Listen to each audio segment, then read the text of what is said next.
IAS institute నిర్వహిస్తున్న all India scholarship exam pass అవ్వండి. 2 years ఫీజులో 50% మాత్రమే పే చేయండి.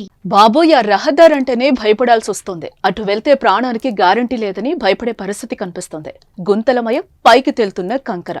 ప్రయాణంలో ఎప్పుడు ఏం జరుగుతుందో తెలియని పరిస్థితి. ఇది దారి కాదురా బాబు, యమలోకానికి రహదారి అంటూ ప్రజలు గగ్గోలు పెట్టుకుంటున్నారు. ఇంతకీ ఇదెక్కడ? అది ఏపీలోని గుడివాడ, విజయవాడ వెళ్లే మార్గం. నిత్యం వేలాది మంది ప్రజలు బస్సులు, ఆటోలు, సొంత వాహనాల్లో నిత్యం ప్రయాణం చేస్తూనే ఉంటారు.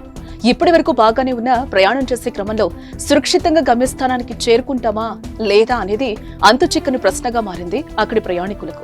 ముఖ్యంగా గుడివాడ నుంచి వెంటప్రగడ, మానుకొండ మీదుగా విజయవాడ వెళ్లే ప్రయాణికులు ప్రాణాలను అరచేతిలో పట్టుకుని ప్రయాణం చేయాల్సిన దుస్థితి. ప్రభుత్వాలు మారుతున్నా, పాలకులు మారుతున్నా తమ తలరాతలో మారడం లేదని కృష్ణా జిల్లా ప్రజలు ఆవేదన వ్యక్తం చేస్తున్నారు. ప్రభుత్వాలు ఎన్నో వస్తున్నాయి, పోతున్నాయి. ముఖ్యమంత్రులు ఎందరో వస్తున్నారు, పోతున్నారు. నిత్యం ప్రజల సమస్యలను తెలుసుకుంటూ ప్రజల సమస్యలను పరిష్కరించే దిశగా అడుగులు వేసే ప్రజానాయకులు లేకపోవడం దౌర్భాగ్యమని ప్రజలు వాపోతున్నారు. ప్రభుత్వం తలుచుకుంటే సముద్రం మీదే బ్రిడ్జిలు కడుతున్నటువంటి హై టెక్నాలజీ ఉన్న ఈ కాలంలో గుడివాడ నుంచి విజయవాడ వెళ్లే రహదారిని ప్రభుత్వం పట్టించుకోవడంలో నిర్లక్ష్యం ఎందుకు చూపుతుందో ఈ రహదారి వెంబడి ఉన్నటువంటి నియోజకవర్గాలు ప్రజలు ఆందోళన చెందుతున్నారు.